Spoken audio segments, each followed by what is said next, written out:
Eu quero compartilhar uma palavra com você que Deus tem falado comigo durante essa semana. Uma palavra simples, mas acredito que muitos de nós precisamos ser despertados por Deus a respeito de algumas coisas em nossas vidas. Amém? E eu quero dar uma introdução para você do que eu vou falar. Eu não sou muito bom de tema, mas eu não sei você, mas eu em particular, eu acredito no poder do Evangelho. Tem alguém aqui que acredita no poder do Evangelho? Eu acredito no poder do Evangelho de Jesus Cristo.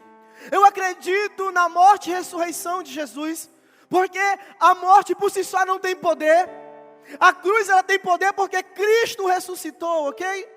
Então, eu acredito na ressurreição de Jesus. Mas o problema é, a incredulidade tem tomado conta de uma boa parte da igreja, não só dos ímpios. A incredulidade tem tomado conta dos nossos corações a tal ponto de virmos a esse lugar, talvez não surte tanto efeito em nós. Porque nós tratamos essa programação simplesmente como mais um rolê. Simplesmente como mais uma programação da minha semana. A gente trata a célula, a gente trata tantas coisas de forma tão natural que nós não conseguimos ser bombardeados por Deus para ver o poder de Deus agindo através dessas coisas. Em outras palavras, nós somos tão incrédulos, mas tão incrédulos que o poder de Cristo não tem avivado os nossos corações. Muitas das vezes a gente é tão incrédulo, mas tão incrédulo, que o poder de Cristo não atua em nós na perfeição que é para atuar. Porque quando a gente fala de poder, a gente lembra de fogo, a gente lembra de glória, a gente lembra de tantas coisas, mas a Bíblia fala que o poder de Cristo é para a salvação. E aqui um grande problema, porque muitos de nós estamos contentados simplesmente com a salvação. Alguns de nós estamos preocupados simplesmente com a salvação, mas nós esquecemos que antes de tudo isso existe um casamento. E a Bíblia fala que Jesus deseja uma noiva madura, Jesus deseja uma noiva que se prepara. Nós se empolgamos por tantas coisas, nós nos motivamos por tantas coisas, mas talvez de fato Jesus não chama tanta nossa atenção assim. O nosso radicalismo é incrível, ok? Mas talvez o nosso radicalismo tenha favorecido somente a religiosidade e não de fato o nome de Jesus. Por quê? Porque a gente é radical para fazer tantas coisas. A gente é radical para guardar dinheiro para comprar o melhor iPhone. A gente é radical para estudar tanto e passar em uma faculdade. A gente é radical para tantas coisas, mas nós não somos mais radicais a respeito do Evangelho de Jesus. Porque quando se fala em se abster de algo, é loucura.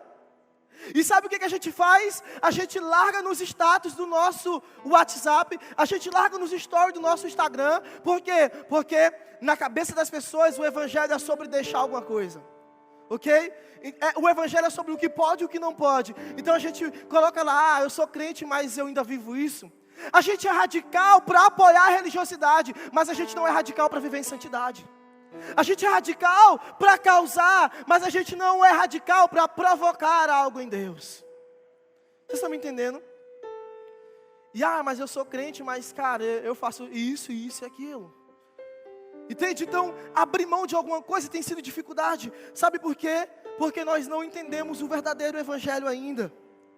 As opiniões das pessoas têm sido mais importante do que a opinião de Deus sobre a sua vida. A opinião do meu amigo tem sido mais importante do que a opinião de Deus. A opinião, da minha família tem sido mais importante do que a opinião de Deus. A opinião de tantas pessoas tem sido mais importante do que muitas vezes a opinião de Deus sobre nós. E a minha pergunta é, o que Deus pensa a respeito de você? O que Deus quer para a sua vida? E aonde eu quero chegar, onde você quer chegar? Eu quero chegar em um ponto que, se nós não somos radicais, se nós não entendemos aquilo que Deus quer fazer em nós impedimos com que o rio de Deus toque os corações de algumas pessoas. Nós impedimos com que o rio de Deus comece a fluir no meio das pessoas. Eu quero ler um texto com você.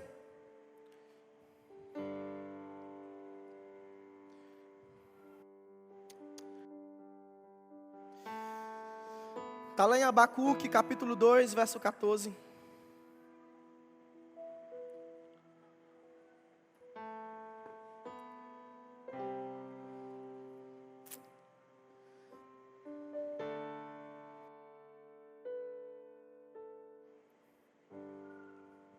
Aí. Abacuque, capítulo 2, verso 14.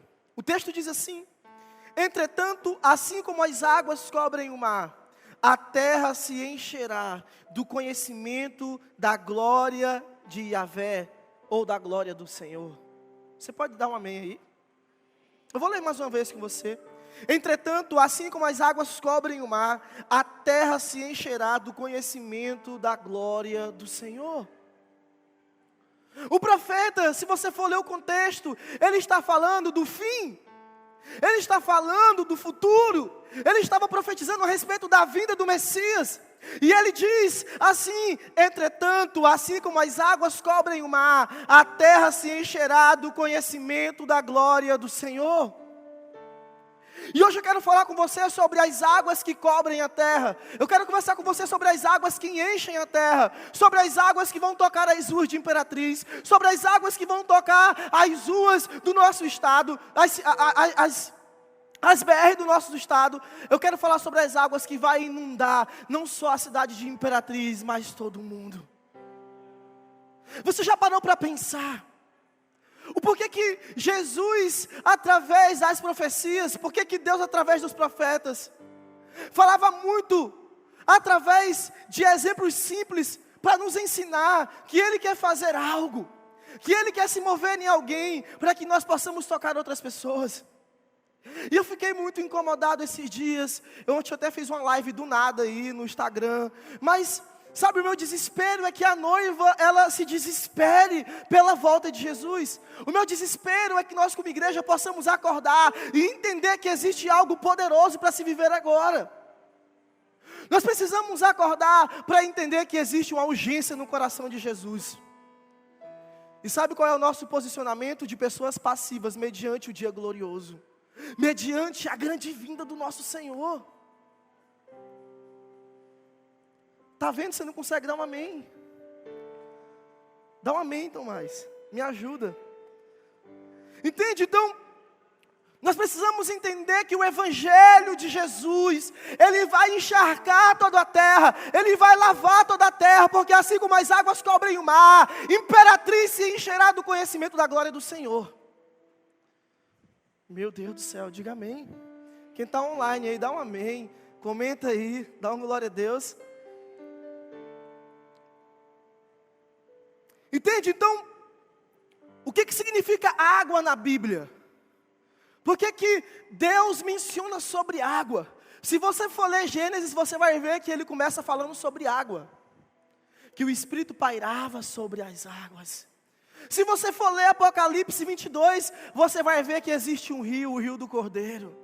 Então a Bíblia inicia-se e termina-se falando sobre água. Mas o que significa água? Que água é essa que vai encher toda a terra? Que água é essa que vai inundar a terra? Que água é essa que vai percorrer sobre as ruas de Imperatriz? Que água é essa que já está percorrendo sobre alguns lugares? Você já parou para pensar? A Bíblia começa e termina falando sobre isso. Mas o significado de águas vivas são fontes correntes. Não é água parada, é água potável, é água que podemos beber, é água que está em movimento. E Deus, ele fala através do profeta: essas águas vão cobrir a terra, essas águas vão encharcar a terra. Mas será se essa água tem poder para mudar alguém? Será se essa água tem poder para mudar uma cidade? Será se essa água tem poder para mudar a mim, a você? Você já parou para pensar que essa profecia, talvez você seja a resposta dela? E eu quero te mostrar no decorrer da mensagem. Mas água é vida, sim ou não? Quantos já colocaram no status? Beba água. Beba água. Entende? Diz os estudos que 60% a 70% do nosso corpo é composto por água. Então eu entendo que eu não estou gordinho, eu estou encharcado, amém? Entende? Então, o nosso corpo, ele é composto por água. Diz os estudos que se a gente passar 3 a 4, no máximo 5 dias sem beber água, a gente pode morrer. O nosso corpo ele não consegue funcionar sem esse elemento básico. O nosso corpo ele não consegue desenvolver sem esse elemento básico, água. Diga para o irmão que está do seu lado, água. Água é vida. Então ele é responsável pelo funcionamento do nosso organismo, sim ou não? A gente pode passar até muitos dias sem comer, mas sem beber, não. Só Jesus. Ok? Então nós não podemos passar muitos dias sem comer. Sem beber. A gente pode até passar sem comer, mas sem beber não. A água é importante. Por isso nós precisamos beber água. Por isso nós precisamos se hidratar. Ok? Então a água ela tem esse significado no mundo natural. Mas no mundo espiritual ela também é importante.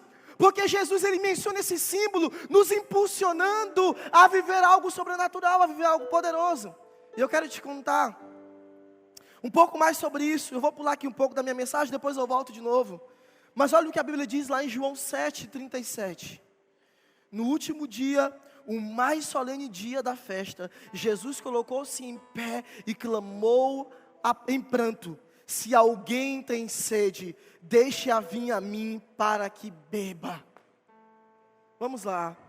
Se alguém tem sede, não impeça com que ele venha até a mim. A Bíblia fala no verso 38, aquele que crê em mim, como diz as Escrituras, do seu interior fluirão rios de águas vivas. Eu quero que você comece a entender o que Jesus está nos dizendo nesse texto. E a Bíblia fala no verso 39, mas ele se referiu ao Espírito, que mais tarde receberiam os que nele crescem, pois o Espírito Santo até que aquele momento não fora concedido, porque Jesus não havia ainda sido glorificado. Então ele está falando, olha, se você crer, de dentro de você vai fluir um rio. Se você crer, de dentro de você vai fluir um rio. Se você crer, de dentro de você vai fluir um rio. E a Bíblia fala que aquele que tem sede, venha. Aquele que tem sede, venha. Aquele que tem sede, se achegue até o Senhor e beba de graça da água da vida. Ele está dizendo, eu sou a água. Ok? Agora eu quero que você comece a interligar os textos, porque Abacuque fala sobre essa água que vai encher a terra. E a Bíblia fala agora aqui, no livro de João, que Ele é a água. E eu quero que você entenda que quando Jesus estava falando, quando Deus estava falando através do profeta Abacuque, sobre as águas encherem a terra, Ele estava falando assim, Jesus vai encher toda a terra com aquilo que Ele é. A Bíblia fala que Cristo é tudo em todos. Você pode entender o que eu quero te dizer nesse texto? Que nós precisamos começar a acreditar de tal forma que nós seremos a resposta da oração de Abacuque. Nós seremos a resposta do clamor do coração de Deus. Porque essa imperatriz vai ser submersa com a glória de Deus quando você começar a fluir no rio de Deus. Quando você começar a acreditar no rio de Deus. E talvez a nossa incredulidade tenha formado-se barreiras, barragens que impedem de alguém viver aquilo que Deus tem para a vida dela. Talvez você só está se enchendo. Você está atrapalhando as fontes de Deus jorrarem sobre a vida de outras pessoas. Talvez você está atrapalhando a fonte de Deus, ser desaguada na vida das pessoas. Porque você faz parte. E a Bíblia fala que se eu acredito, eu começo a fluir na vida de Deus. Vocês estão aí? A ausência de sede por Deus gera morte em nós. Jesus nos faz um convite. Se você tem sede, venha. Se você tem fome, venha. Se você tem sede, venha e beba de graça da água da vida. Qual é a nossa posição a respeito do convite que Jesus faz para nós? O que é que você entende por vir beber, por vir tomar, por vir e se encharcar com a presença? O problema é que a nossa postura a respeito daquilo que Deus é muito passiva. Nós entendemos que o discipulado ele pode mudar as nossas vidas, mas por preguiça, por falta de curiosidade, por falta de paixão, nós não conseguimos manter um relacionamento com o Espírito Santo. O nosso nível de obediência a respeito das Escrituras é tão raso, que a gente entende por mandamentos apenas as leis, mas toda a Bíblia é um mandamento para que a gente viva aquilo que Deus tem para nós. Como diz o ditado, de cabo a rabo. Está certo o ditado, né? Essa palavra, ela é um mandamento para nós como igreja. Essa palavra é o manual que nós temos para desenvolver, para aperfeiçoar, para fazer aquilo que Deus tem para a sua igreja. E essa ausência de sede por Deus gera morte em nós. A Bianca pregou no último culto que ela ministrou. Ela falou sobre a gente está tão preocupado com likes, a gente está tão preocupado com tantas coisas, mas a gente esquece daquilo que Deus, Ele tem para nossas vidas, a opinião que Ele tem sobre nós. A gente está preocupado se a foto vai dar 200 visualizações, ou 200 curtidas. A gente está preocupado se o nosso vídeo vai subir. A gente está preocupado com tantas coisas, com tantas coisas. A gente está preocupado com o amigo. A gente está preocupado com tantas coisas. Mas a gente não se preocupa a respeito daquilo que Deus pensa de nós. E aí nós queremos voar, né? Cara, hoje, sabe, eu vou fazer tantas coisas, mas nós esquecemos de viver o básico do Evangelho. Nós esquecemos de viver o básico do Evangelho. E eu quero te motivar nessa tarde, no nome de Jesus, a ser profundo em Deus. A ser profundo no Senhor. Sabe por quê? Porque pessoas rasas não conseguem viver coisas profundas. Pessoas rasas não conseguem viver coisas profundas. Uma das coisas que eu aprendo aqui, com a Bíblia, uma das coisas que eu aprendo nessa caminhada, e eu tenho falado muito sobre isso nesse tempo, é sobre processos. Os processos vão nos aperfeiçoar, os processos vão gerar em nós pessoas maduras, mas a nossa falta de fome por Deus, a nossa falta de sede por Deus, tem gerado em nós uma frieza tão grande, mas tão grande, que nós não conseguimos nos relacionar com o Espírito Santo, porque tantas e outras coisas têm chamado a nossa atenção. Mas e Jesus? Será que Jesus tem chamado a sua atenção? Será se você consegue ver beleza na palavra? Será se você consegue se relacionar com a Bíblia? Será se você consegue entender que imperatriz, que as pessoas dessa cidade, que as pessoas da sua família dependem dessa fonte, e essa fonte flui através de você? Porque a Bíblia fala que se crermos, de dentro de nós vai fluir. Você é a referência para essa geração. Você é a pessoa que Deus escolheu para tocar a sua família. E se você parar? E se você abandonar o Evangelho? Será se ainda existe solução? Será se ainda existe salvação para aqueles que precisam de algo que está em você?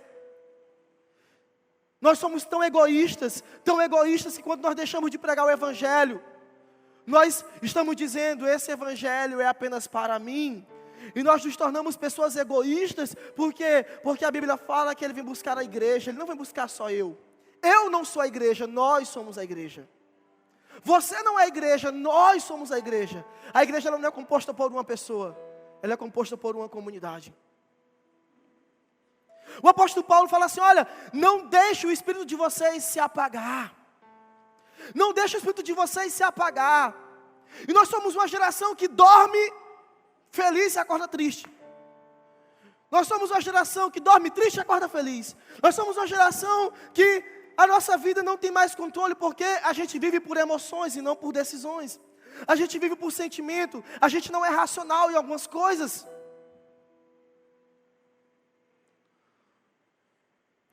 Eu faço quando eu sinto. Eu não faço porque preciso. Ah, se eu estiver bem hoje eu vou ler a Bíblia. Se eu não estiver bem eu não quero papo com ninguém. E os nossos sentimentos têm tomado conta do lugar de Deus. Já pensou se você decidisse mais e sentisse menos? Eu vou magoar o meu amigo quando ele me chama para ir em um lugar que não é para eu ir. Mas porque ele é meu amigo da infância. Mas porque é fulano. Mas porque não sei quem. Mas porque e tantos porquê. E a gente esquece da opinião de Deus a respeito da nossa vida. Eu quero te dizer uma coisa nessa noite. Existe um rio dentro de você. Se você crê, existe um rio dentro de você. E esse rio não é qualquer rio. Esse rio é o rio de águas vivas. E essas águas, elas estão em movimentos. Essas águas, elas não estão paradas, acumulando sujeira, acumulando doenças.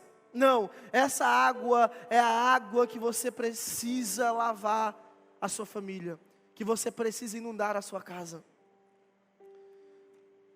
Nós precisamos entender o que Deus tem para fazer em nossas vidas nesse tempo, no nome de Jesus.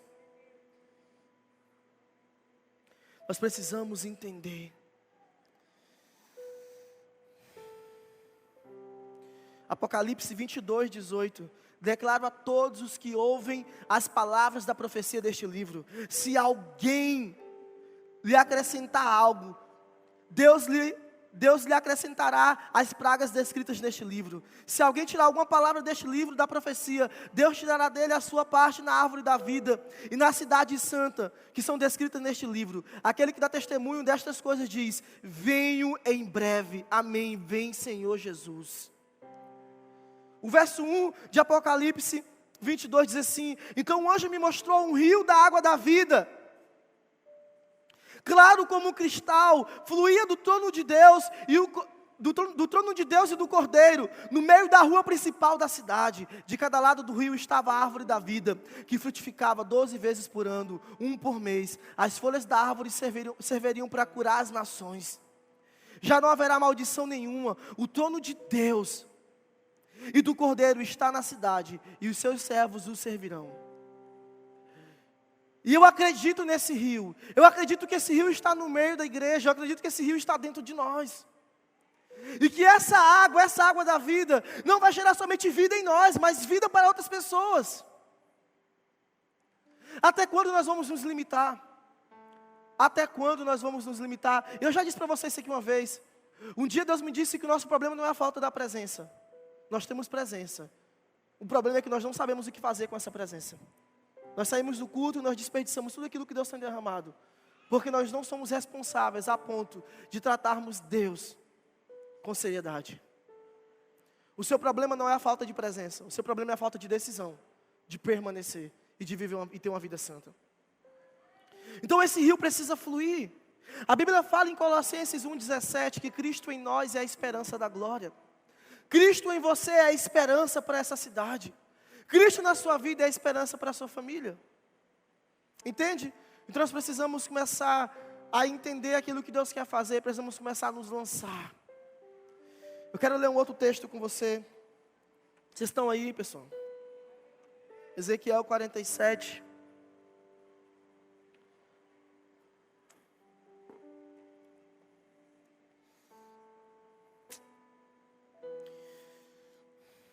A partir do verso 3, a partir do verso 1.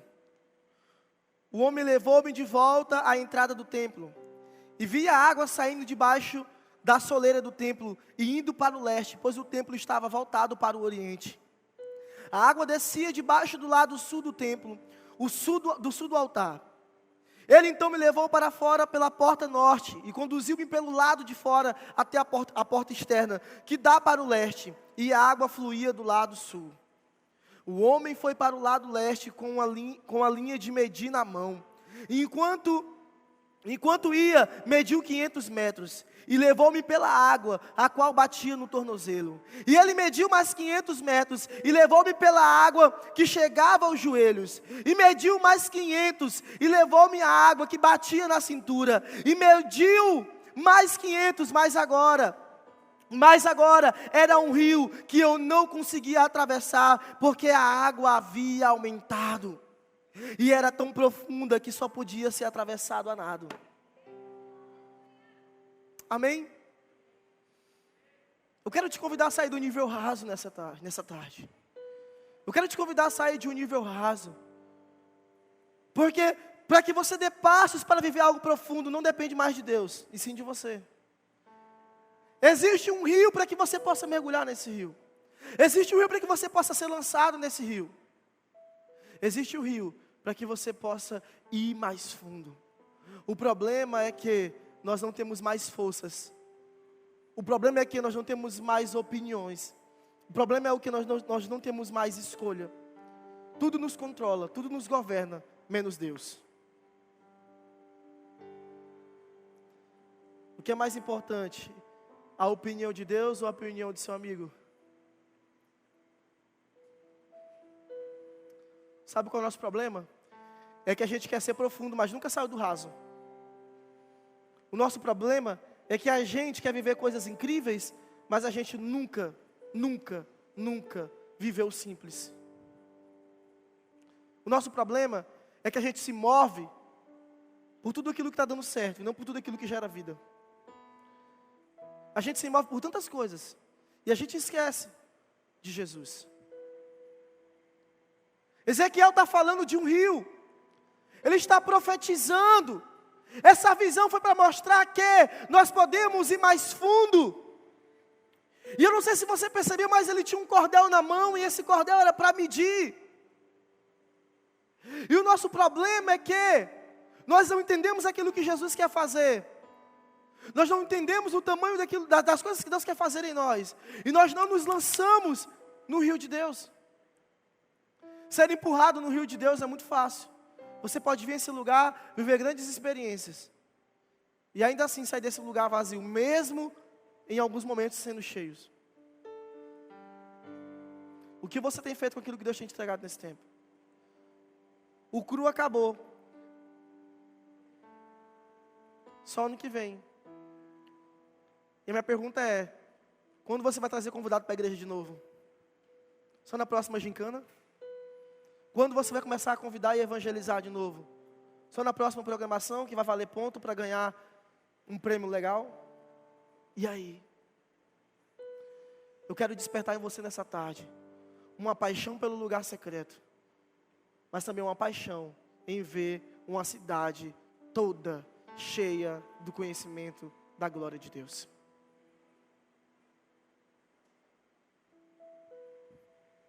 Diga para você mesmo: fala, Deus. Nós precisamos acordar. Um dia eu falei: Deus, o que está acontecendo, Senhor? Eu quero pregar sobre o Cordeiro, eu quero pregar sobre a glória. E Deus me falou: fundamente. Trabalho e fundamento. E minha próxima mensagem que eu vou pregar para vocês é sobre obediência. Eu acredito que nós precisamos começar a entender algumas coisas. E o porquê que está acontecendo tudo isso, e por que nós estamos vivendo tudo isso. Talvez a gente está participando de algo que a gente foi convidado por um amigo. Talvez a gente aceitou Jesus por outras motivações, mas e aí? Qual é o propósito? O Wagner foi embora e eu conversando com ele sobre vários assuntos, quando a gente foi deixar ele em Marabá, quinta-feira.